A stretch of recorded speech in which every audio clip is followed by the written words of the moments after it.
si Jose or San Jose, murag gitawag ni siya sa sinugdanan nga pakapin sa atong kaluwasan.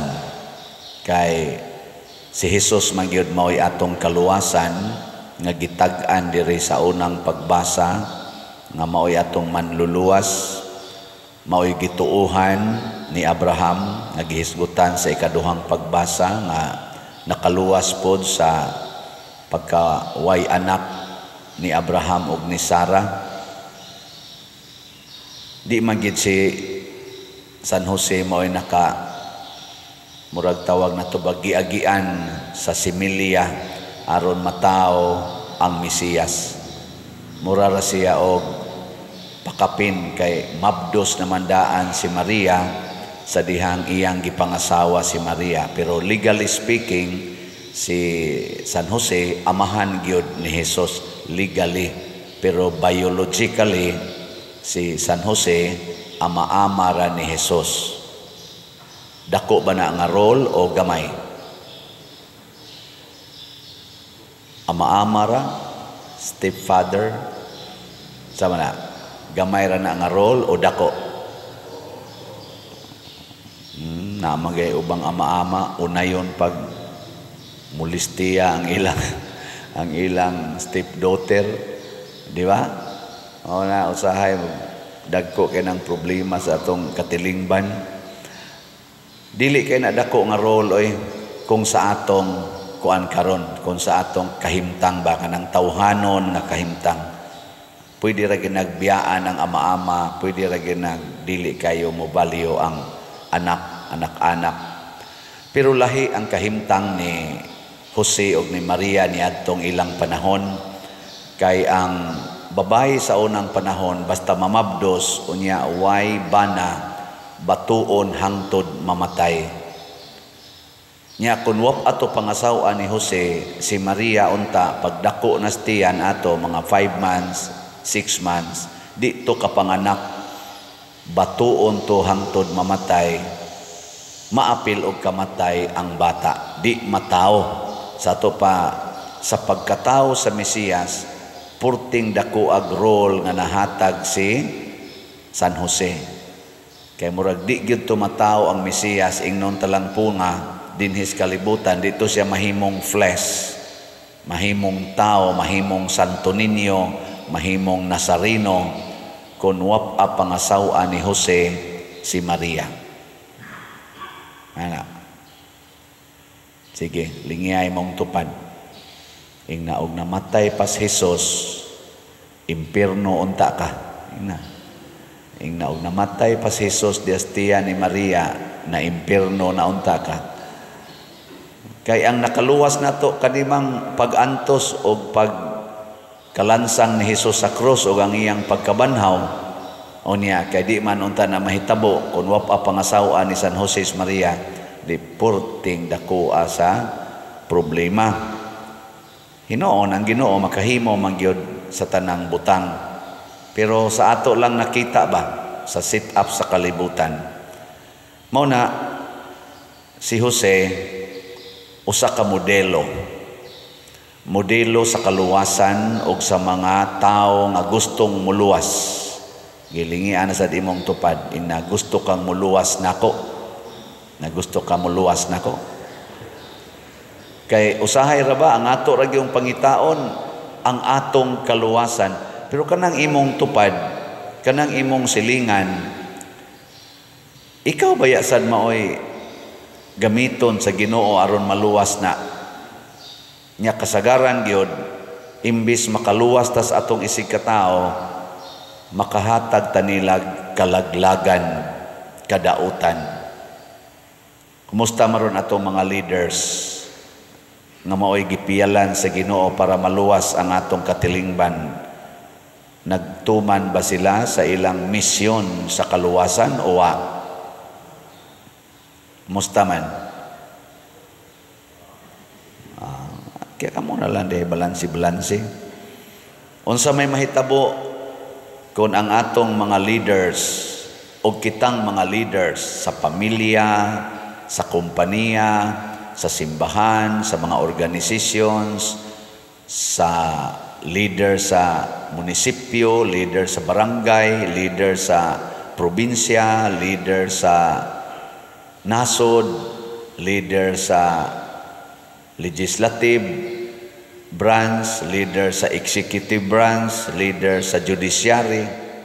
Iapil na lang sa natong leader sa ICC. Nana, unsa may timailhan nga sila nahimong manluluwas. Ang pinakauna, sama ni San Jose, mutuo sila sa pulong sa Ginoo. Ang pagtuo mo'y makaluwas. Matod pa diri sa unang pagbasa, wa mahimong balaan si Abraham, wa mahimo ang kaluwasan tungod sa pagtuman sa balaod.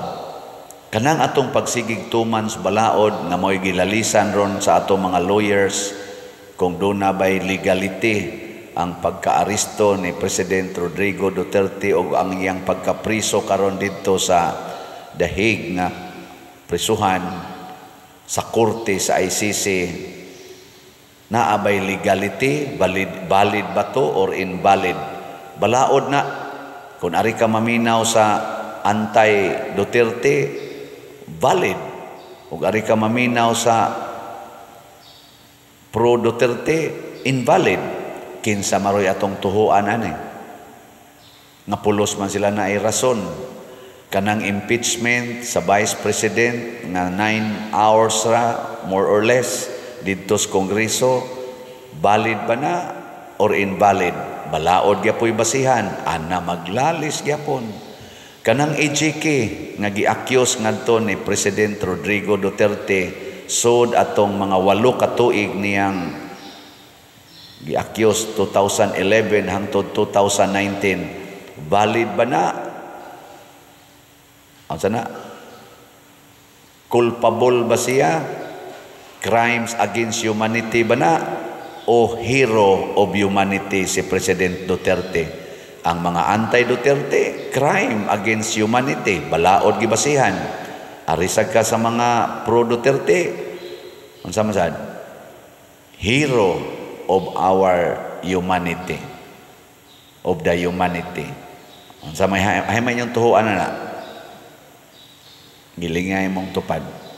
Ingnaon sa man ka antay o pro? Ingnaon sa man unsa man ka antay ka pro? Na. So ang una gyud, kanang mutuo ta sa pulong sa Ginoo o sa balaod sa Ginoo. Ug unsa may balaod sa Ginoo? Sa may balaod sa Ginoo? Higugmaa ang imong isig katao sama sa imong kaugalingon. Ayaw gyud pagbuhat og butang nga para lang sa imong kaugalingon. Mao to si Jose, na aksyon siya ka self-centered. Matod pa sa atong ebanghelyo, pagkahibaw niya nga mabdo si Maria, ni aksyon siya og lakaw. Pero gitawag siya buutan nga tao na at least napay degree of care sa iyang isig ka tao. Dili niya gustong pakaulawan si Maria.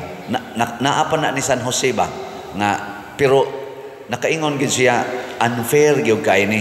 Mao na nga ako na lang yung biyaan si Maria, pero hilom lang aron dili gyud nako siya mapakauwawan. Kay ang sakto gyud atong buhaton ni Jose, i-report man unta to niya sa authority. Kay siya man maoy dunay gitawag og gibati nga injustisya. I-report gyud to sa authority. Pero si Jose hilom lang.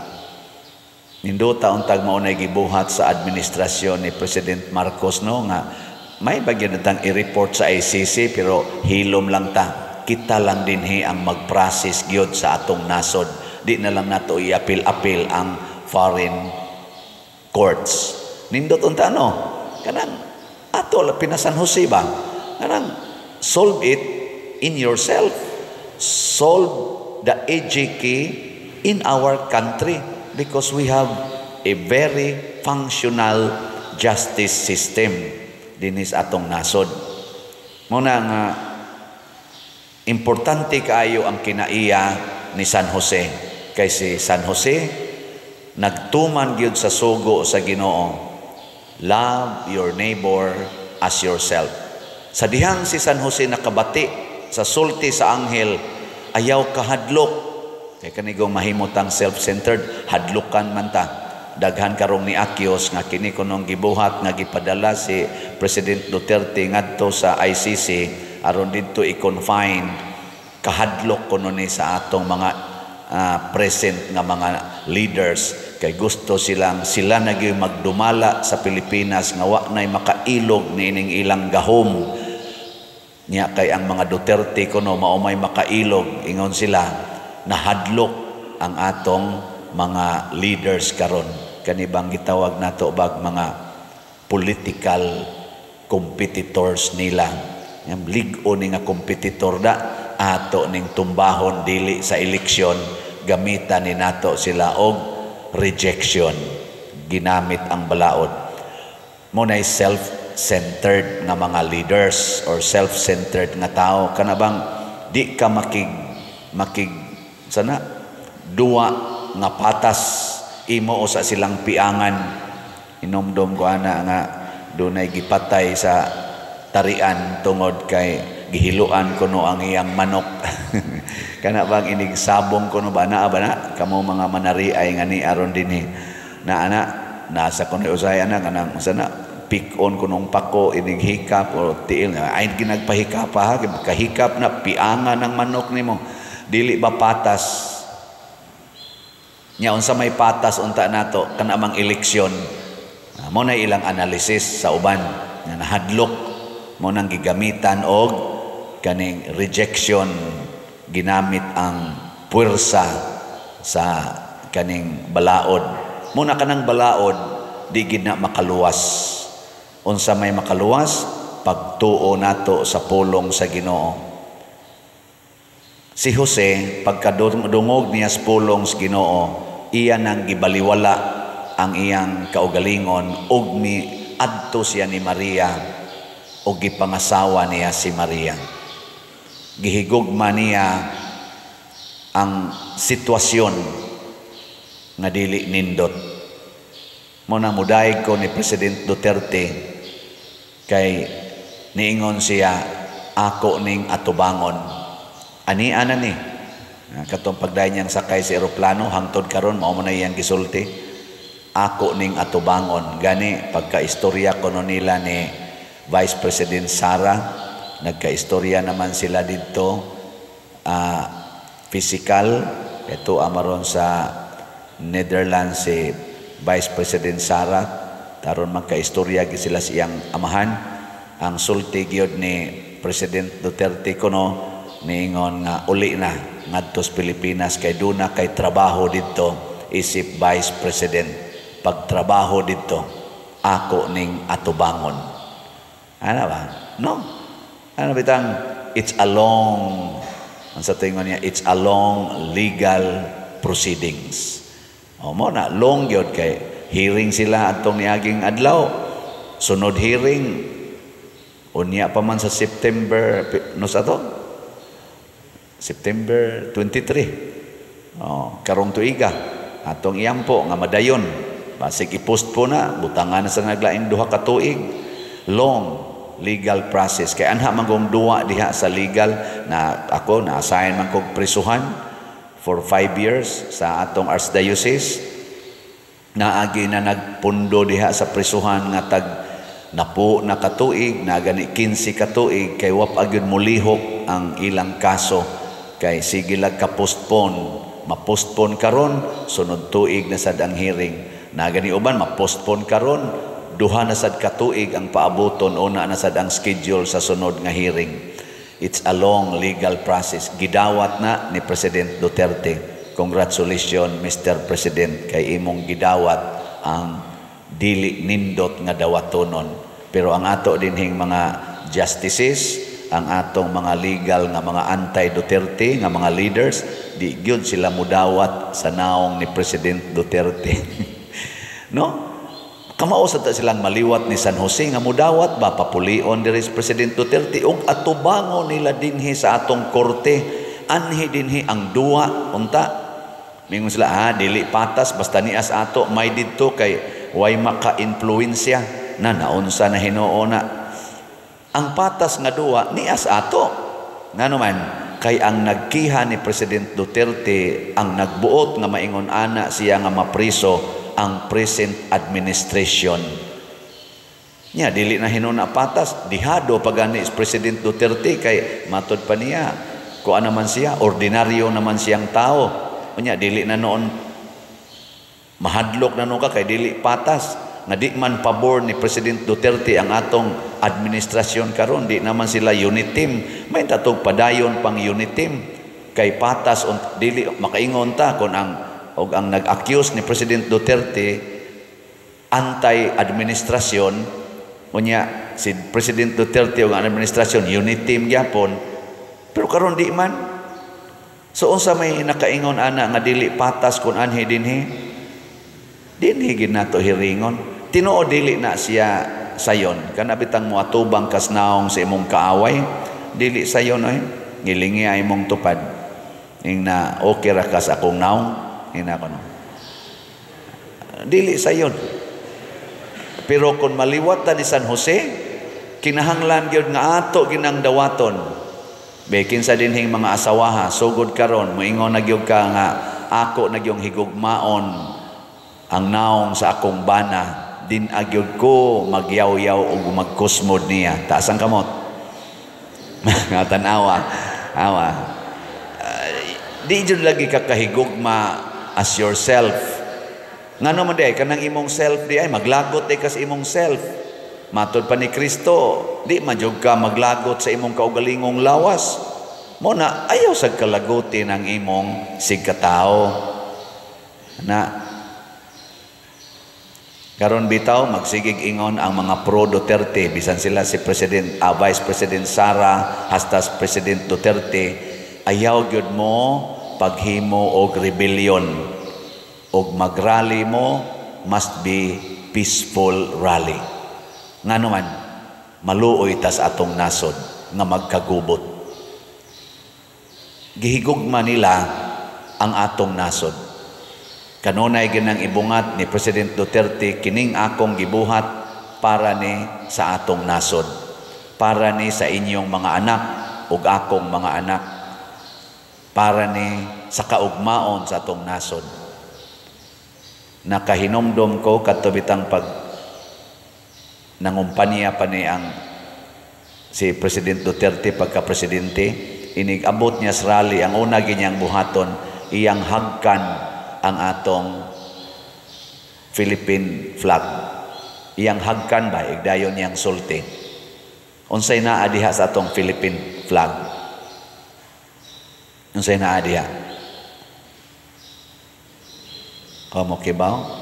Daghan ba yang napriso ana? Kay wa mo anas kamot pagkanta sa pambansang awit. Wa mo ana ba? Kiha. Unsa may naan ang atong Philippine flag nga hagkan kanunay ni President Duterte. Nay word diha nga nindot kaayo. Ang atong soberenya, ang mamatay ng dahil sayo. Sinanga na, ang mamatay ng dahil sayo. Muna nga niingon gyud President Duterte, ay ko ninyo dad-angad to sa foreign land. Dinhi ko kasuhi sa ato, dinhi ko prisuha sa ato, kay gusto kong magpakamatay para sa atong nasod. Pero kay tuwa man sa gida dito, iya lang gyapon ang atubangon ang mamatay ng dahil sayo. Ano? Gilingi ako ng imong tupad. Ing nanaa ka ng prinsipyuha nga magpakamatay ka para ning atong nasod. Ing na. Si San Jose nagpakamatay para sa kalibutan. Ngano makaingon ko nga nagpakamatay si San Jose para sa kalibutan? Tungod kay ang iyang giangkon nga anak o gipanalipdan nga anak mao ang manluluwas sa kalibutan. Iyang gihurot paghatag ang iyang gugmag pagtuo ni ining maong bata o sa inahan ni ining maong bata kay nahibaw si San Jose nakataya dinhi ang kaugmaon sa kalibutan, ang kaluwasan sa kalibutan. Mao na ato sa dunta ng puy-an ug ang atong mga leaders labi na gid ning atong administrasyon karon doon na untay pagbati nga sama ni ana nga ang ato untang pagtan-aw ni President Duterte nga sama unta nga siya gyud kauban nato nga Filipino, kauban nato pagluwas sa atong nasod ug ang ila sa duntang panig ni President Duterte nilang Vice President Sara magtan-aw sa dunta ni ining administrasyon nga kauban nato sa kaluwasan, kauban nato nga Filipinos. Kay kun wa ta anang panghuna-hunaa maglisod tag sulbad aning atong problema. Kun ang atong tan-aw enemies mabungka gining atong nasod. Parehagod sa pamilya, mga saba man ang papa or ang mama, manglatos man ang mama o ang papa, pero ang ilang paglatos tungod kay kauban ka sa atong pamilya. So dunay limit, dunay purpose, dili kay para lang yun ka akong bunogon, para lang yun ka akong patyon. Kanabang mubuhat ko ani bisag sakit kay para ni sa atong nasod, para ni sa atong pamilya. Ug ikaw ug ako kauban ta ni ining maong kaluwasan.